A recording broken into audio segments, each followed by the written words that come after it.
Okay, so Jim Rohn was a mentor to Tony Robbins. Anything that is in the sphere of Tony Robbins obviously burns himself into my brain. Why were we blocked by him? Did you used to be annoyed, Lee?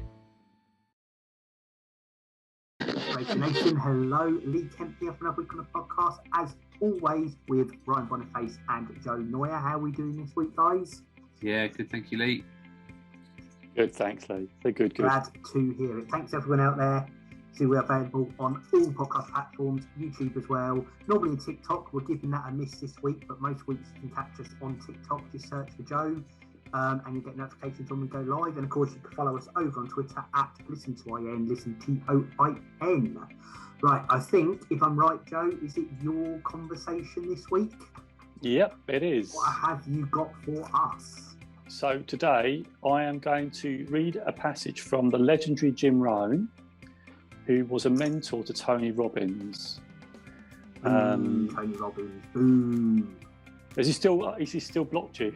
Yeah, for context for new listeners, we are blocked by Tony. I'm just going to check now, actually. Get my phone up here. I'm going to check on the Twitter. Why were we blocked by him? Did Lee spammed him? Did you used to be annoyed, Lee?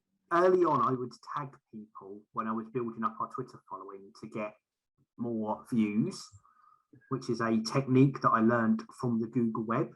And I think he didn't like me tagging him, so he blocked me. I wish there was a more exciting story than that, but there isn't. But Tony, if you're listening. I doubt if he's blocked us, Joe, he's not listening. Oh, he's downloaded it. I know. He's watched it from the beginning. I listened to it. Yeah, he doesn't even come up in my search. That's how bad it is. He's still blocked. Yeah. He blocked on Instagram as well. Oh no, here's another way to get to him. It's fine. Instagram. This is hard. Right, before you start your passage, Joe, Ryan's been teasing for weeks now that we're coming up on a milestone or an event, and I feel that we'd like to know what this is. Just to be clear, put this out there, we've already talked about this beforehand, so we know, but I'm doing a bit of drama for the air for the listeners. So Joe, if you could play along rather than let the cat out of the bag, that'd be really good. I was gonna check to see what our situation was with that. This is the sort of thing where Joe would go, but we talked about this beforehand, so yeah, that's all out of the way now and we can move on. So Ryan, what is the thing that happened 2 years ago? So we're at week 153 this week, which means we're 3 weeks away from 3 years, which is, fantastic milestone, guys. That is not it, but brilliant. What we did on week number 49, which is, a good chunk into our first year, we did an episode where we all got up at 5 o'clock on a Saturday morning, absolute sacrilege, and did a podcast episode. And it's been 2 years since we did that, and I think that was a good episode for us. It was fresh, something we hadn't done before. Lee pretended that he was really tired. I did. It was brilliant stuff. Wasn't that you had the dressing gown, Lee, or something? Yeah, did you have the dressing and we gown? had like a 20-minute preamble during the whole thing. I had to pretend I was really, really tired so that I got a surprise reaction when we started recording. It was really good. The problem is, if we recreated said episode now, Lee would genuinely be too tired to get up because it just wouldn't happen. So that won't be making a return, thankfully. But yeah, it's been 2 years since that happened. Not a huge milestone, I think that's I think that's in terms of episodes, that's one that stands out more than others, isn't it? And we reference quite a lot. Because I remember when I floated the idea of that, you guys were not having it for a bit, were you? Then you succumbed to the idea. Lee was more on side for it because he got up at that time pretty much whenever anyway. I was heavily against the idea. You did it though, right? You did it. For those who want to look, episode 49, go back in the archives, and there's a lot of you out there that do go looking through, so that's a good one.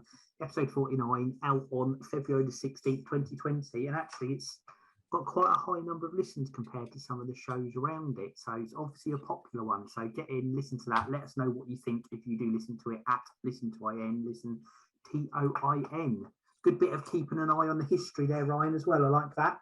Ryan is a stats guru. The stats guru, Ryan, is fantastic. It's usually Lee, to be fair. I think you've taken the crown, Ryan.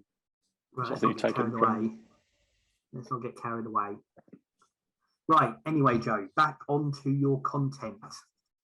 Okay, so Jim Rohn was a mentor to Tony Robbins, and he had a passage on the response to the disappointments of life. So I'm going to read it out. So once I've read it out, I'm going to throw it over to you guys and see what you make of it. All right, so I'm just going to read it out because I think it's, well, I won't tell you what I think because I don't want to pollute the thought waters, I suppose is what I'm thinking.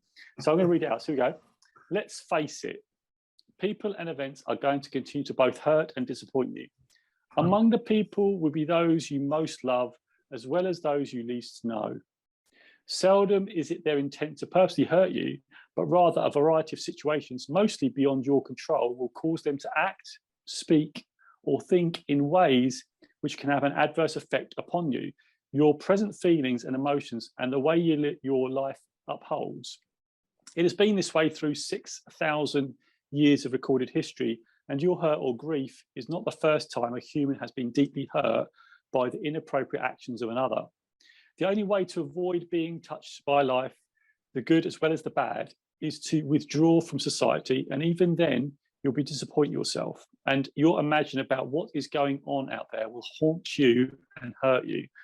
Knowing this, there is but one solution that will support you when people and events hurt you, and that is to learn to work harder on your personal growth than anything else. Since you cannot control the weather or the traffic or the one you love or your neighbours or your boss, then you must learn to control you, the one whose response to the difficulties of life really counts. So that's, I thought, was really inspirational, but I'm going to throw it over to you guys. What are your thoughts? There's a lot in there. Talks a lot about you can only control what you can control, and that tends to just be yourself. Also says that you can't really experience life unless you kind of throw yourself out there to experience life. I think it's just a bit of life advice, maybe from somebody a bit more aged, somebody that has a bit more life experience, maybe to talk to somebody younger, give them a bit of advice on kind of how life would likely work. Yeah, go on. You're going to say? No, I think that's, as initial thoughts, I think that's probably where I land. Nice. Yeah, I'd agree with all you said there. Lee, what about you? I'd say the theme of that, Joe, and the message, or certainly what I interpret as the message from it, is probably the number one of many, by the way, but the number one thing that I've learned from you in all the time we've been doing this. Oh, Lee, you've got really quiet. Yeah, you went really quiet then. You Really, come back, really, I think. really quiet. No. You're still quiet. It's almost like you've pulled your microphone out. Technology. Let's make sure I'm on the right microphone. Oh, there you go. You're back. Yeah, good. You're back. I feel this is an internet issue today, so I do apologise. I don't know how much of that you heard there. But Joe, I would say the message from that is the number one thing that I've learned from you. I think during all our time of working together on this and beforehand, the fact we reference it all the time, circles of control. And I think that's what that's talking about. And there's two things I interpret in that. One is that it's about you and how you react to things, and you can't control the things outside of you.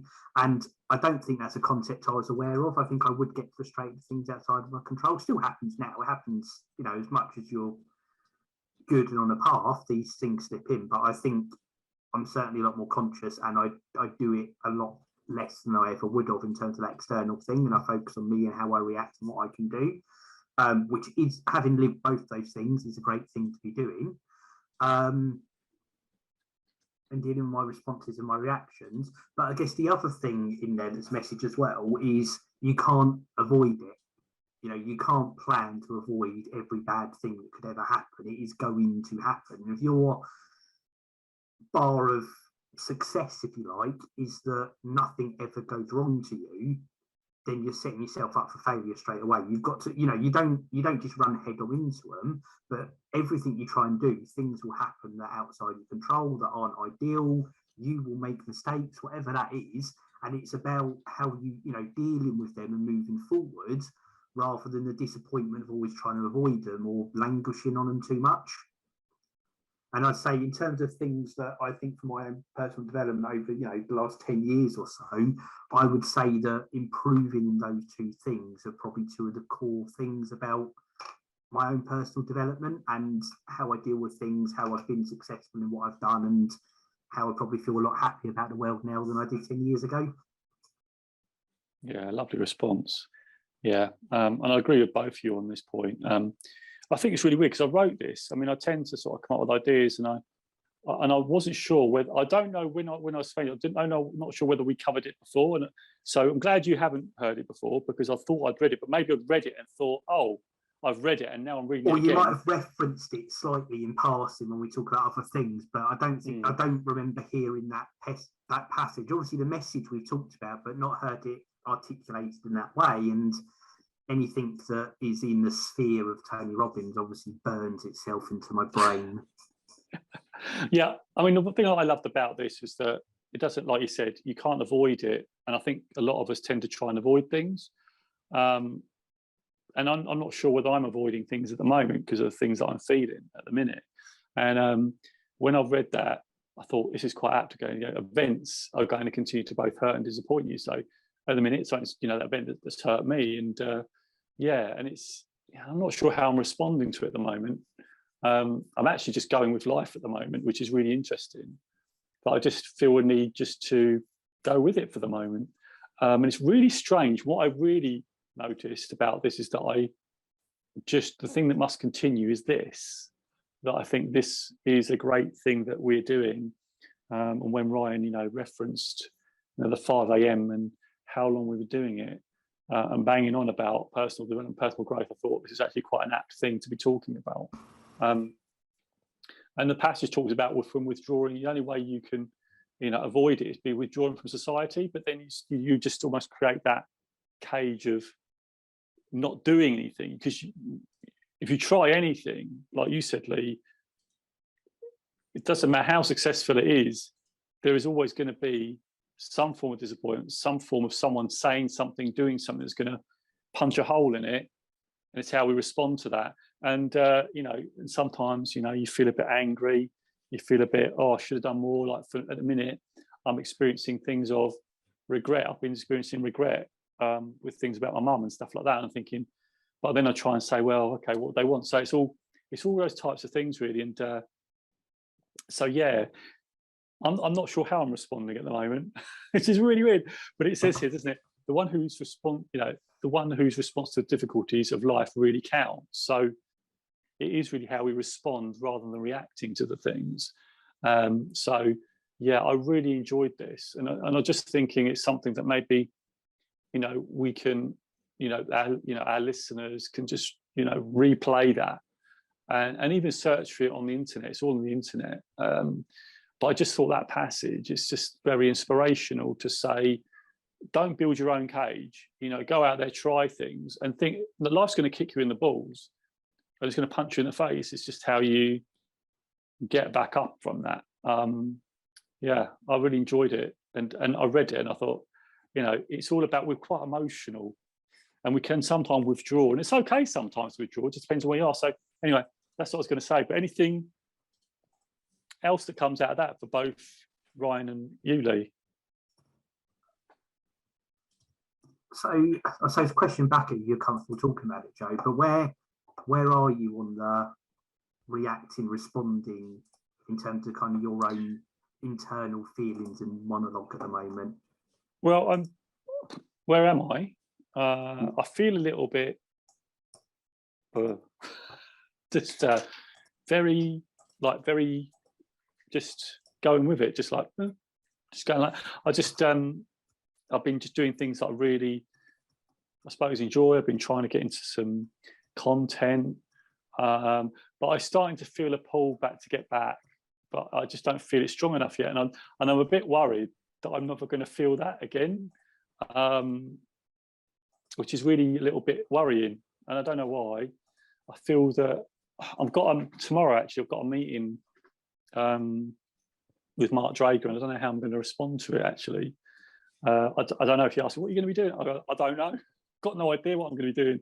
In fact, what I'm just doing, I'm just enjoying doing these and not doing anything else, and just going with it for the moment. And I've had a few moments. I've had a few tears still. It was over the weekend actually when someone came and talked to me, and they said, I have to sort out mum's stuff, and they said, you were quite close to your mum, and I said yes. And then I started going over, you were quite close to you, and I started going when we used to meet, and then that's where I started to have tears, and it was difficult. And then I had another one at the weekend where me and my beloved went out for breakfast, and we were talking about, what mum would have wanted, what I think she'd hope for us to do, in the future, and that made me. And I suppose I don't want to disappoint the memory of my mum, and I don't know how to approach it. I suppose how to continue. What is the new version of this life of mine without my mum? I suppose, and everyone goes through it. Like Ryan said, Ryan made a really good point. I won't be the last, and I won't be the last person to go through it. And it's just weird how your body responds, and like you'll feel okay, and then you won't feel okay. So at the moment, sometimes I feel a bit flat. I've had a hard day at work, and I put a lot of energy into that, but now I feel that I need to, after today, this podcast, I just need to just step back and just continue with life and just do my best. And I suppose it's all up in the air, everything. But I know one thing that's definitely continuing, and this is this podcast and doing these audio recordings, because I absolutely love them, and I enjoy our discussions before the podcast. It's just nice.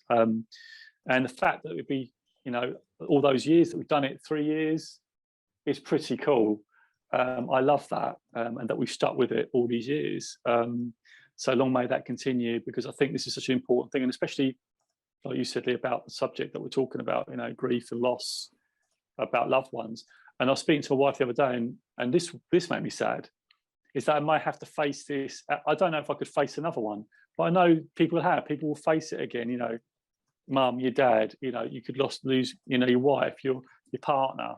But at this moment, I couldn't think how I could bear it. But people have lost people in succession, so that's something I think. Could I handle that? So anyway, it's a bit of a long answer, Lee, to your question, but that's a lot of feelings, and I'm very feeling based, so it's just a lot of emotions that have come out at that point, really.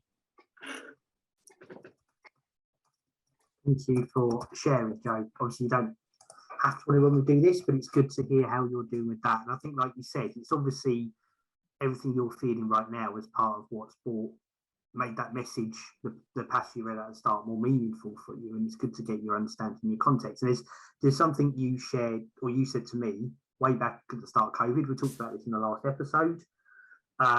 When I said about stuff going normal, and you said there'll be a new normal. And I think this is the same for you, Joe. I think you will go back to feeling pretty much how you did, the things that drive you, the things you are. That's you. Like we talked about before, you're kind of in a cocooning position right now, quite naturally so.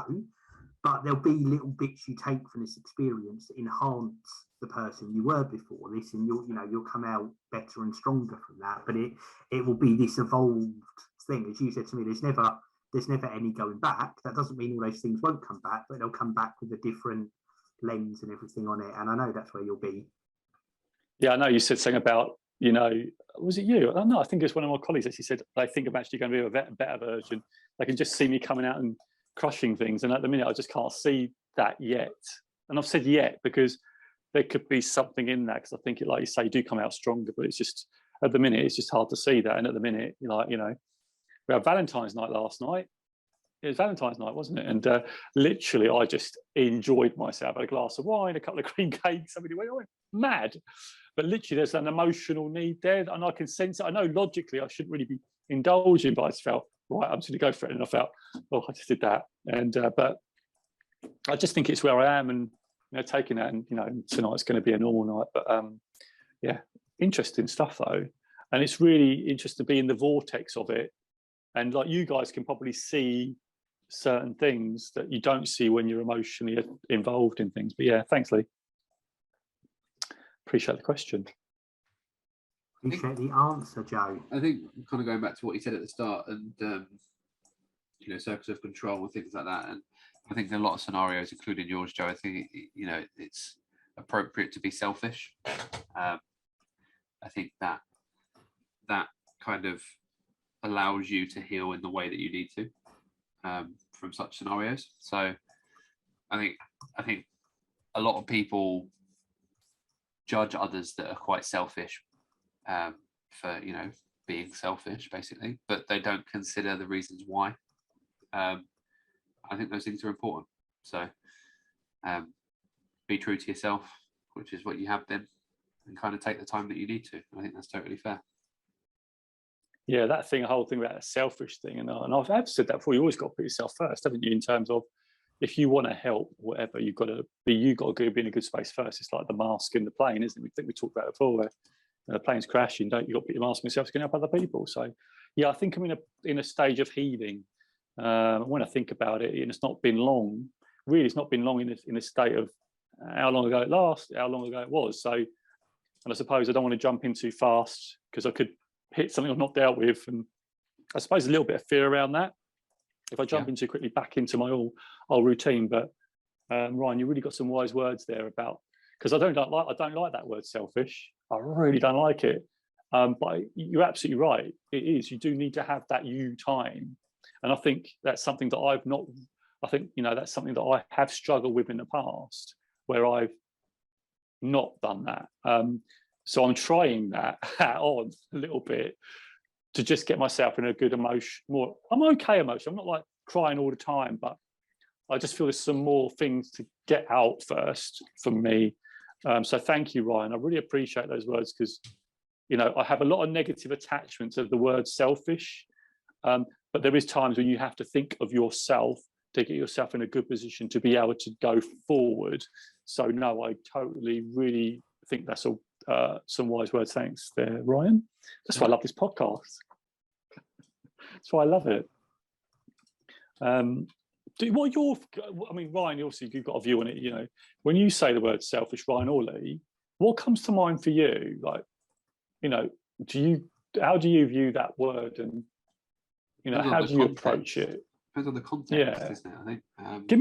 Give me a scenario where you think, for you guys, you would go, right, I just need to think about me, nothing else at the minute, excluding my scenario, because obviously, but if there's something that's happened for you guys where you felt that I just need to lock down this now, need to just concentrate on me until I'm in a place where I can move forward. Is there anything that's happened in your lives where that's happened? Risk of burnout, or other related kind of working scenarios, where you have so much on your plate, or stresses that other people need from you, and you're struggling to keep up with what you need to do.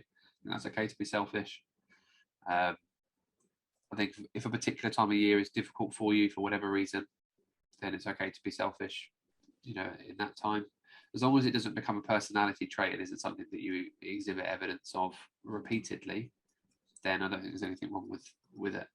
And as long as the people that you're showing those selfish natures to understand that it's a temporary feature and not a permanent one, and they maybe understand a bit of the context as to why, then they are likely to give you more of a leeway. Yeah, I think that's right. Especially the work context, burnout definitely is one, isn't it? But it's just recognizing when you're on that verge of burnout. I think that's that awareness piece, so isn't it? Because some people don't recognize that when they're on virtual burnout, and then they burn out. So yeah, it's a really good point. Thanks, Ryan. What about you, Lee? You got anything? Yeah, just on the same vein, I suppose it's about that, the wellness and the self-care thing. There are times where that word or that behaviour, whatever it is, themselves can be seen as, an inward thing and a negative. But I think it's necessary as well. I think there's, the whole when you're on a plane and they tell you put on your face mask before you put someone else's on, that and you've referenced it before, Joe, you've got to take care of yourself before you can take care of others. And I don't think that's in being selfish within a negative way, but you have to take those times to focus on yourself as well. And I don't it's not wholly one thing. It's not like you're constantly like that, but you have to take those things. I don't think being 100% selfless all the time does anyone any good. Like everything in life, it's all about a balance, and as you say, Joe, it's about the intent. What's the intent behind it?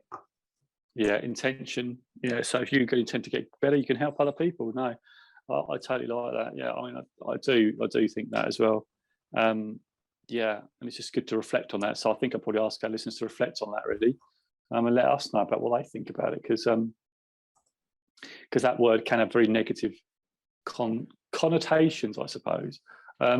So that's me really done, really. So in terms of, I just wanted to share that with everybody. I don't know if I've got much more to say on the subject, but just keep going. And if anyone is going through a similar thing to what I am, let us know. Share. Just reach out, because it's all about doing that. I mean, I've been so much support. Honestly, you guys have been supportive. Friends, actually, people on Instagram have been reaching out, and I've just said I will be back. I'm just not quite sure when. It will be soon on Instagram, but I haven't set a specific date. But maybe the meeting tomorrow with Mark might do something. I don't know. We'll just wait and see what happens, But yeah, no, I appreciate you guys, and I don't think I've got much more to say unless there's anything else you guys want to say. Not from me. I think that was a very thought-provoking statement, Joe. Yeah, definitely. So should we do some promotion then, guys? Should we do promotion? Is it time for me to do my job? Stage? Promotion, and then we want promotion, and we want like takeaways, don't we, Lee? Is that the next bit? Yeah, do your job. Do my job. I'm sorry, I am really letting you down here. I'm going to blame my poor internet, but that's got nothing to do with it. So we thank everyone for listening. Head over to inspirationnation.org.uk for everything to a donation, merch store, details of coaching service, sign up for Joe's newsletter, archive of all of the episodes. You can go back again, episode 49, listen to our 5 a.m. club. Morning routine is the title, and don't forget to follow us on social media at listen to IN, listen TOIN. We very much appreciate all of that. And there will be, Joe, because I love something you said earlier, and I made a note of it while we're talking. There'll be a new T-shirt up on the store that says "Life will punch you in the face. How will you respond?" That has segued nicely into my takeaway for today. Wonderful. That's a good takeaway. Yeah, I like that. Okay, Ryan, what's your takeaway? Don't be afraid to look after yourself. Yeah.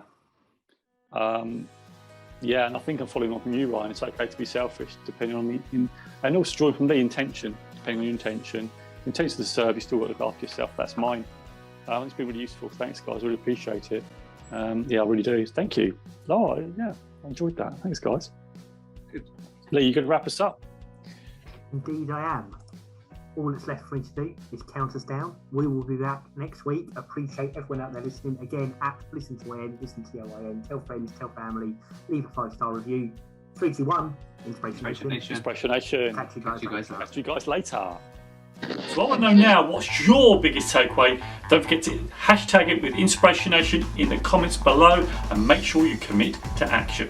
Thank you for checking it out. So don't forget you can catch all our other Inspiration Nation podcast episodes right over here, so go check them out. And also don't forget to subscribe, because that will tell you when your next video goes live by you hitting that amazing bell. So until next time, it's Inspiration Nation, and I'll see you right over there.